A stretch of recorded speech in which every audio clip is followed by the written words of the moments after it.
The security keys page will be useful for merchants who are using any of our APIs or QuickClick to run transactions.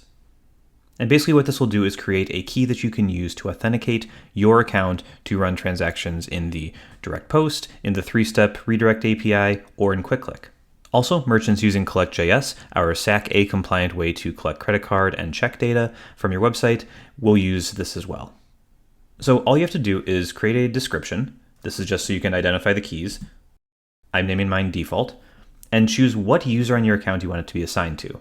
It'll show all users here, and I'm just going to choose my user right here. And then you have to choose what permissions this key can have access to. If you choose API, that's going to be able to make it usable in the direct post and 3-step redirect APIs. If you choose cart, that's for the QuickClick system. You can choose both of these or just one, whichever you'd like. We also have an option for tokenization, and tokenization is for Collect.js so that you can tokenize credit card or check data through that tool. This first key, I'm going to give API and cart permissions. So that's direct post, 3-step, and QuickClick.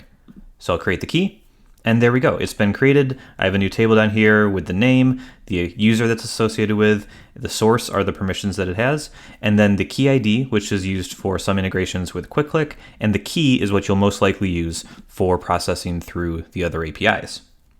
Now, let's say we also want to make a key for Collect.js. So I'm going to do this for tokenization and assign that to, I'll do the same user, and then I'll give it tokenization permissions. Now, this key is going to be displayed in HTML on a merchant's website. So this is not a key that can be used for API transactions as well, because you don't want anyone else to be able to see this. So if I want to say give it to API, we'll uncheck tokenization. You can't have tokenization in any other box checked.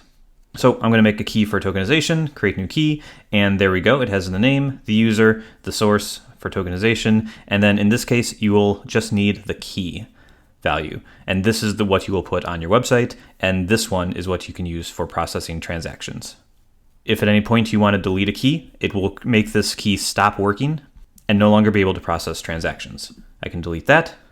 And if I want to remove this, if I no longer want to tokenize customer data, I can do that, delete that here, and I'm all good. I can add new ones at any time. I can add as many as I'd like and assign them to different users, different permissions, whatever I need to get my work done.